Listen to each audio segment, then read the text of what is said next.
구약성경 잠언 24장 13절에서 16절까지 말씀을 다 같이 합독하겠습니다. 내 아들아 꿀을 먹어라, 이것이 좋으니라. 송이꿀을 먹어라, 이것이 내 입에 다니라. 지혜가 내 영혼에게 이와 같은 줄을 알라. 이것을 얻으면 정령이 내 장래가 있겠고 내 소망이 끊어지지 아니하리라.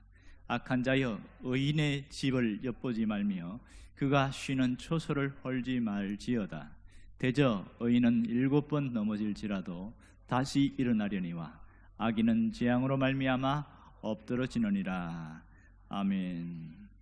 미국 야구 역사상 베이브 루스만큼 유명한 분도 없을 겁니다.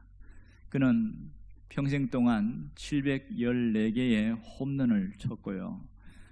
1976년 이전까지는 단연 톱이었고 아무도 그의 기록을 깰 수가 없었습니다. 하지만 사람들은 그가 홈런을 몇 개 쳤는가에 관심이 있고 그가 그동안에 얼마나 실패와 역경 가운데 어려움을 당했는지 아무도 모릅니다. 심지어 삼진 아웃을 1330분 당했다는 것을 기억하는 이는 굉장히 드뭅니다. 많은 홈런이 있었지만 더 많은 것은 삼진 아웃을 당했다는 겁니다. 그 가운데서 우리가 많은 사람들에게 이런 게 있다 이 얘기를 해도 사실은 잘된 것만 기억하려고 하는 그런 성향이 많습니다. 성공한 것, 잘된 것, 높은 것 이런 것만 바라보려는 것이 우리 인간이 갖고 있는 성향이 아닌가 생각합니다. 오늘 본문은 이 실패와 역경이 함께 있는 삶에 대한 이야기를 하고 있습니다. 의인도 실패가 있고 악인도 실패가 있다 이런 얘기를 합니다. 흔히 우리는 의인은 하나님이 붙드시기 때문에 실패하지 않을 것이다 이런 생각을 하고 악인은 하나님이 없기 때문에 실패할 거다 이런 생각을 합니다만 성경은 그렇게 얘기하지 않습니다. 의인도 얼마든지 실패하고 무너질 수 있음을 말하고 있습니다. 오늘 이 본문은 실패에 대한 이야기를 자세하게 드러내고 있습니다. 의인이 실패를 한다. 오늘 얼마나 실패를 하느냐. 특별히 여기 보면 7번 넘어질지라도 이렇게 말하고 있어요. 7번 넘어진다. 자, 여기서 넘어진다는 뜻은 도덕적인 넘어짐을 말하는 것이 아니라 재앙을 말합니다. 환난, 근심, 고난, 무수한 재앙을 7번이나 당한다 이런 뜻이죠. 사실 이 7이라는 숫자는 횟수로서 7번 실패했다는 뜻도 있지만 성경에서 7은 완전수를 말합니다. 이것은 완전한 실패 이런 뜻이 있습니다. 이 상황, 이 환경, 현실 가운데 도무지 일어날 수 없는 실패를 겪었다 이렇게 판단되어지지요. 자, 어떤 사람이 쟤는 뭔가 좀 재능도 있고 실력도 있는데 왜 이렇게 인생이 꼬이는지 참 인생이 어렵다 이러면서 자꾸만 망했다 이런 얘기를 합니다. 사람이 한 번, 두 번 실패하면 다시 일어날 수 있어요. 그러나 3번, 4번 실패하면 다시 일어난다는 건 굉장히 어렵습니다. 그리고 5번, 6번, 7번 실패했다 거의 불가능에 가깝습니다. 왠지 아세요? 7번 실패하면 남는 게 하나도 없어요. 사업을 하는 사람이 7번 실패했다 어떻게 될까요? 모든 자금을 끌어당겨 쓰고 남의 돈까지도 빌려 썼기 때문에 더 이상 회생할 수 있는 길이 없어요. 아무도 없습니다. 더더욱 고통스러운 것은 자기 주변에 아무도 남아있는 사람이 없다는 겁니다. 심지어 이렇게 되어지면 파산에 이르게 되고 가족도 다 떠날 수밖에 없는 이런 상황에서 어떻게 일어난다는 것일까요? 말도 안 되는 거지요. 오늘 여기 보면 다시 일어나려니와 이렇게 말하고 있습니다. 어떻게 이 사람이 일어날 수 있는가? 분명히 7번 넘어졌다는 것은 재앙이 7번 왔다는 것이고 절대 일어날 수 없는 한계 상황, 절대 절망에 빠졌다는 건데 어떻게 다시 일어난다고 말을 하고 있느냐는 거예요. 도대체 이 사람은 어떤 사람이냐는 거예요. 모두가 다 안 된다는데 이 사람은 다시 일어난다는 사람은 누구냐는 거예요. 오늘 성경에는 그 사람을 의인이다 이렇게 말합니다. 16절을 다시 한번 보겠습니다. 다 같이요. 대저 의인은 7번 넘어질지라도 다시 일어나려니와 악인은 재앙으로 말미암아 엎드러지느니라.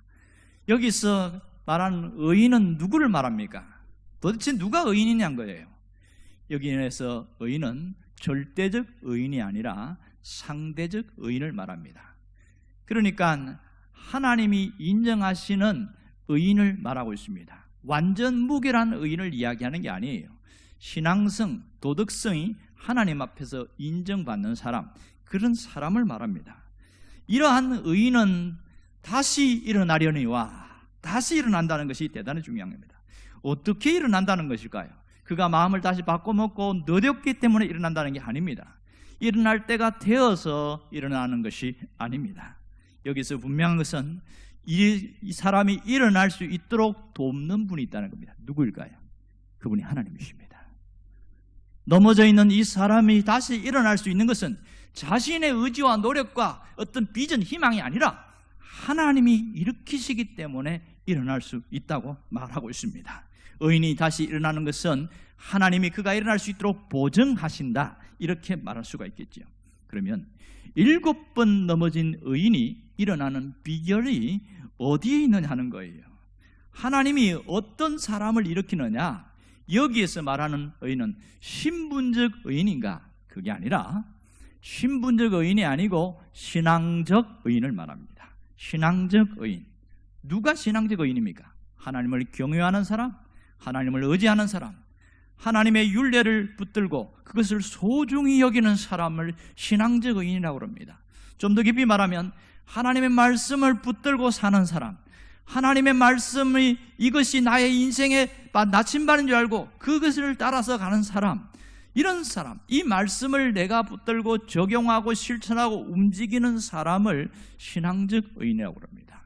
이런 사람을 다른 말로 하면 하나님의 사람, 이렇게 표현합니다. 하나님의 사람은 정말로 하나님을 경외하고 하나님을 의지하고 하나님 말씀을 간직하면서 그 말씀을 놓지 않으려고 정말 애를 쓰면서 간다는 사실인 거죠. 이 하나님의 사람은 어려움을 당했을 때, 실패를 경험했을 때에 생각하는 것이 확연하게 다릅니다. 먼저 이 실패를 겪고 나면 이것이 나의 일시적인 시련이라는 것을 인식하고 살아갑니다. 대부분 많은 사람들은 엄청난 손해와 실패를 겪으면 인생의 전부가 무너진 것으로 생각하는 경향이 많습니다. 그런데 하나님의 사람은 이것은 일시적인 것이요, 이것은 짧은 것이고 특별히 저주나 심판의 결과가 아니라는 것이에요. 시련으로 온 것으로 받아들입니다. 이 가운데 어려움 속에 하나님이 내게 주시는 뭔가 목적이 있겠지, 그러면서 갑니다. 그러므로 이 하나님의 사람은 이 실패 속에서 하나님의 뜻을 찾고 하나님이 뭘 원할까를 다시금 생각하는 겁니다. 모든 책임이 나에게 있고 내가 뭔가 잘못했기 때문에 나타나는 결과로 받아들인다는 거예요. 그래서 자기 반성이 있어요. 자기를 돌아보면서 내가 뭘 고쳐야 되는가, 내가 무엇을 버려야 되는가, 이것을 생각한다는 겁니다. 그러므로 이런 사람은 자신의 신앙을 되돌아봅니다. 자신의 마음가짐을 되돌아보는 거예요. 내가 하나님 앞에서 어떻게 신앙생활을 해왔는지 자신의 태도를 되돌아본다는 사실이에요. 이런 하나님의 사람은 실패 속에서도 반드시 무언가 얻는 것이 있다고 믿습니다. 오늘 13절 14절에 보면 이렇게 나오지요. 다 같이 함께 읽습니다. 내 아들아 꿀을 먹어라, 이것이 좋으니라. 송이 꿀을 먹어라, 이것이 내 입에 다니라. 지혜가 내 영혼에게 이와 같은 줄을 알라. 이것을 얻으면 정령이 내 장래가 있겠고 내 소망이 끊어지지 아니하리라. 여기서 꿀을 먹어라 그랬는데 이 꿀이 뭐냐? 그것은 지혜입니다. 지혜를 먹어라, 이런 뜻이 되겠지요. 그러므로 지혜를 먹어라. 세상에서 가장 귀한 것이 지혜인데 그 지혜가 소망을 주고 지혜가 너를 이끌어간다, 이런 얘기입니다. 그러니까 실패를 당했는데 다 잃어버렸는데 뭘 얻었냐? 지혜를 얻었어요. 내가 건강을 잃어버렸는데 믿음을 얻었어요. 그리고 사람을 얻었어요. 그리고 진실함을 가졌어요. 내가 겸손하게 되어진 거예요. 사람이 깨달음이 생기고 달라지게 되어집니다. 이런 사람 다시 시작하게 될 때 놀라운 변화가 있습니다. 이전과 똑같지 않습니다. 달라져 있어요. 사람이 달라집니다. 놀라운 것은 이러한 하나님의 사람은 그 실패 가운데서도 하나님의 더 큰 축복을 기대하고 좌절하거나 절망하지 않는다는 사실입니다. 여러분이 그 하나님의 사람이 되기를 원합니다. 하나님의 사람으로서 하나님의 서 있고 하나님의 사람의 생각으로 살아갈 수 있기를 바랍니다. 그런데 악인은 뭐라고 그랬어요? 악인은 재앙으로 말미암아 엎드러지느니라 이렇게 말했어요. 이 여기서 악인은 어떤가? 이 악인은 잘되면 잘된 대로, 성공하면 성공한 만큼 심히 교만해집니다. 천상천하 유아독존이라고 굉장히 교만해져서 남을 무시하고 비판하고 그러면서 자기 스스로 귀족화해 나갑니다.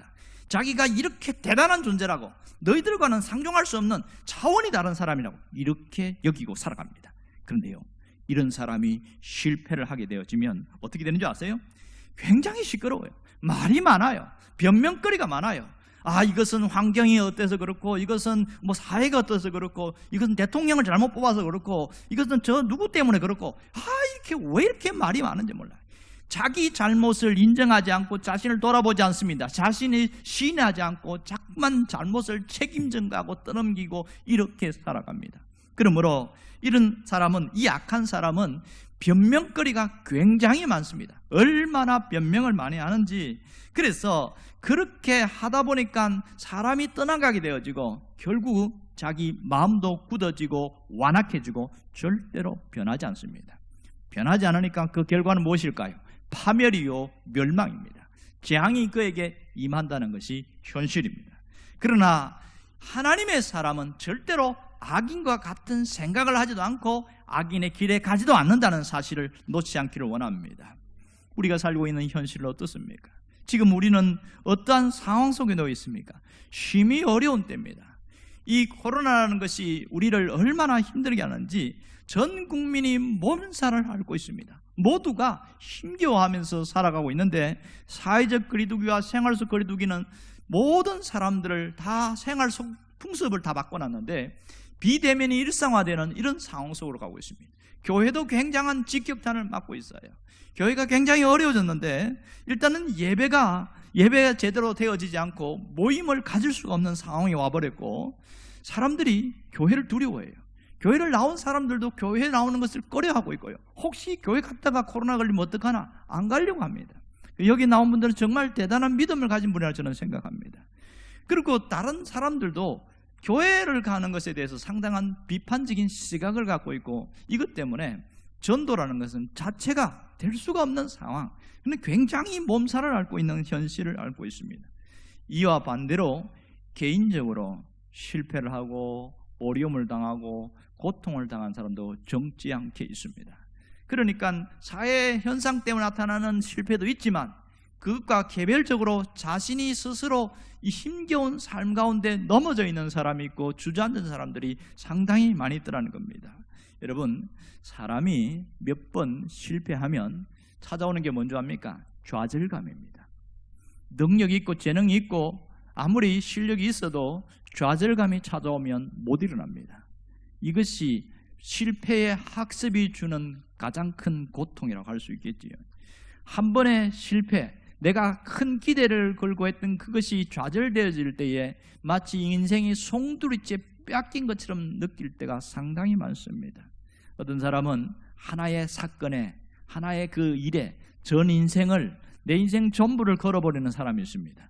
그것이 안 되어지면 인생 자체가 완전히 망가졌고 끝난 것으로 여기고 극단적인 선택을 하는 사람들이 있습니다. 옆에서 아무리 이야기해도 쇠기의 경일기가 되어집니다. 왜냐하면 이 사람은 그것이 자기 전부라고 생각했기 때문에 그렇습니다. 그러므로 이 안타까운 것은 이 악한 자와 같은 생각을 갖고 있는 신앙인들이 굉장히 많다는 거예요. 악한 자가 어떤 특징을 갖고 있는지 아세요? 파멸지향적으로 가고 있는 것을 악한 자의 모습이라고 그러는데, 이런 자들은 한 사건을 내 인생의 전부, 전체의 사건화시키고 있습니다. 그리고 또 하나는 이것이 일부분이 아니라 영원한 것처럼 여기고 있다는 것, 이것이 가장 큰 문제라는 겁니다. 여러분, 이러다 보면 믿음을 가진 사람임에도 불구하고 살아가는 모습은 악한 자처럼 파멸지향적인 사람으로 살아가는 이 심히 안타까운 일들이 우리 가운데 벌어지고 있다는 사실입니다. 살다 보면 성공보다는 실패가 할 일이 훨씬 더 많다는 겁니다. 이게 우리 인생이거든요. 뭔가 성공했는가 싶어서 이제 안심할 만하면 여기저기서 생각지 않은 데서 터져요. 믿었던 사람한테서 뭔가 문제를 터뜨리고 떠나버리고, 이런 일들이 얼마나 많은지. 여러분, 정말 반복적인 실패는 우리에게 큰 절망감을 가져다 주는 것이 우리의 고통입니다. 인생의 한 번의 실패가 모든 희망을 송두리째 빼앗아가기 때문에 사람들은 못 일어나고 있습니다.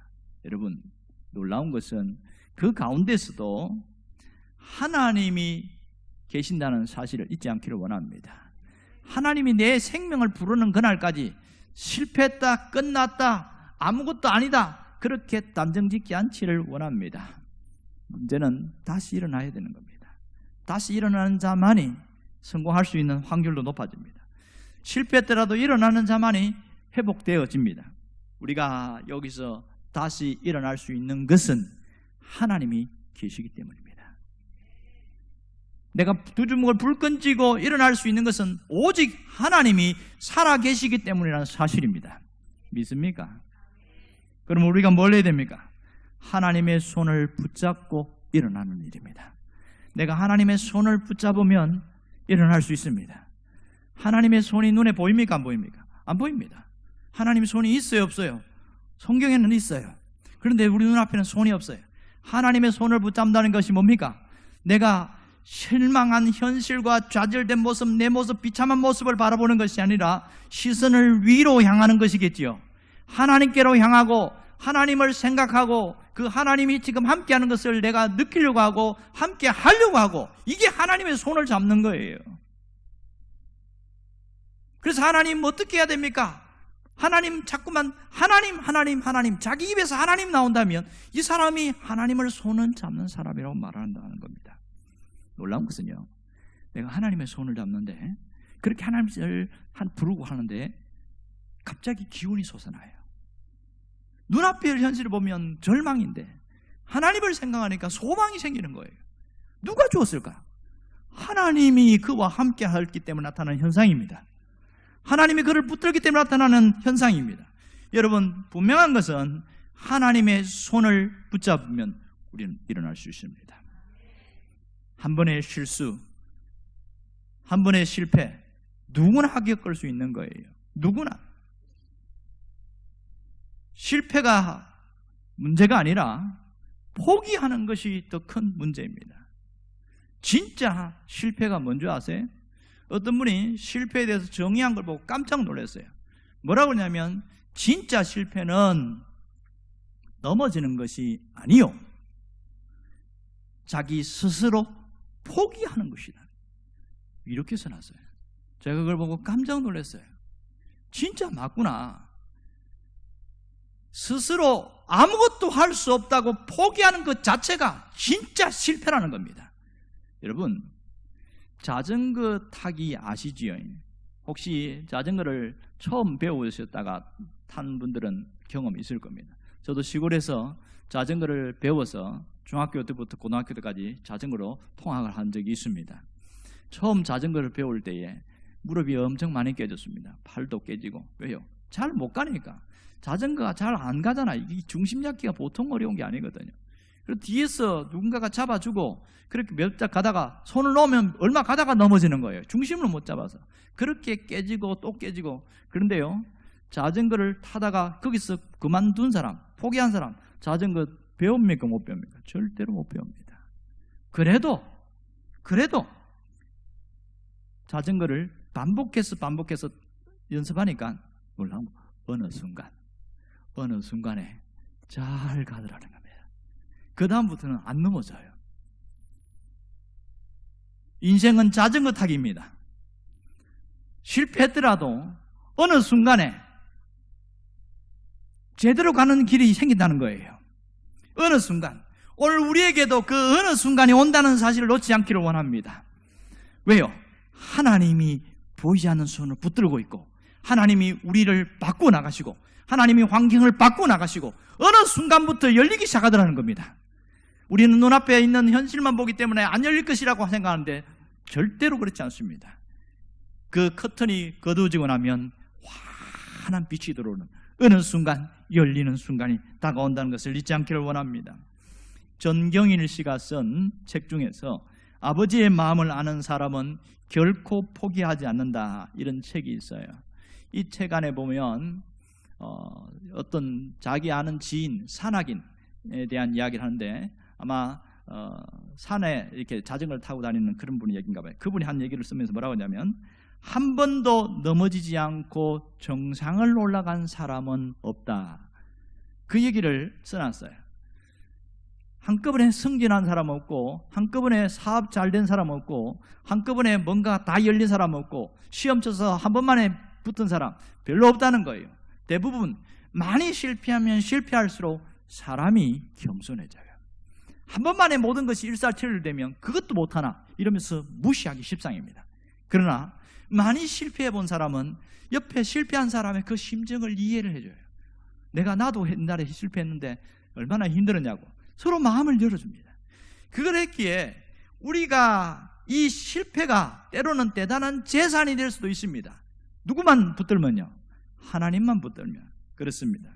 실패할 때에 주저앉지 않고 다시 두 주먹을 불끈 쥐고 내가 일어나야지, 하나님 내가 일어나겠습니다, 그렇게 마음을 먹고 움직이는 사람에게는 반드시 하나님이 그 함께 하십니다. 믿습니까? 이제 실패의 자리에서 방황하지 말고 다시 일어날 수 있기를 바랍니다. 실패를 받아들이고 언젠가는 하나님이 나를 승리하는 자로 만들 것이라는 그런 믿음을 갖기를 바랍니다. 하나님은 나를 다시 일으키시는 분이십니다. 하나님은 나를 일으키시기 위하여 내 곁에 와 계신다는 사실을 놓지 않기를 원합니다. 이 믿음만 분명하면 우리는 다시 일어날 수 있습니다. 나를 다시 일으키는 그 하나님, 내 그 믿음을 붙들고 나가면 힘들지만 견디어 나갈 수가 있습니다. 여러분에게 그 믿음이 있기를 주의 이름으로 축원합니다. 아무리 실패했어도 하나님을 향한 나의 믿음, 그것이 내 삶을 능히 이기게 만듭니다. 오늘 내가 무엇을 해야 할까요? 지금 이 자리에서 하나님을 찾는 일입니다. 지금 이 현장에서 하나님께 무릎을 꿇는 일이에요. 가다가 길이 막혔다면 하나님을 찾으라는 사인으로 받아들이기를 바랍니다. 뭔가 일을 하다가 장애물을 만났다면 하나님께 무릎 꿇으라는 신호로 받아들이기를 바랍니다. 실패했다면 내가 여기서 무엇이 잘못된지를 돌아보고 내가 무엇이 무너진지를 정리해보고 다시 한번 추스릴 수 있기를 원합니다.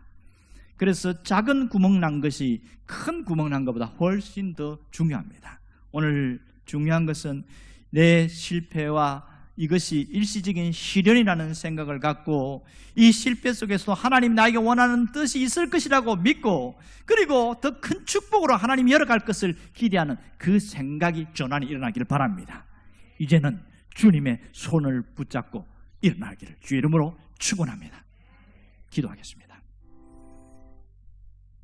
우리의 영혼이 지치고 피곤하고 힘들어질 때에 주님이 우리 곁에 오실 것을 기억하며 오늘도 일어나기를 원합니다. 하나님이 함께 하시기에 주님 나를 일으키시음을 믿습니다. 신앙적 의인으로 오직 하나님의 사람으로 세워져서 모든 시련과 어려움 속에서 다시 일어나는 자가 되게 하여 주옵소서. 힘들고 어렵지만 넉넉히 이기고 견디어 나가게 하여 주옵소서. 분명히 하나님은 일으켜서 강한 자가 되게 하시고 크신 능력을 우리에게 주실 것을 믿습니다. 이번 한 주간도 성도들이 이 능력 가운데 살아가게 하여 주시옵소서. 예수님의 이름으로 기도합니다. 아멘.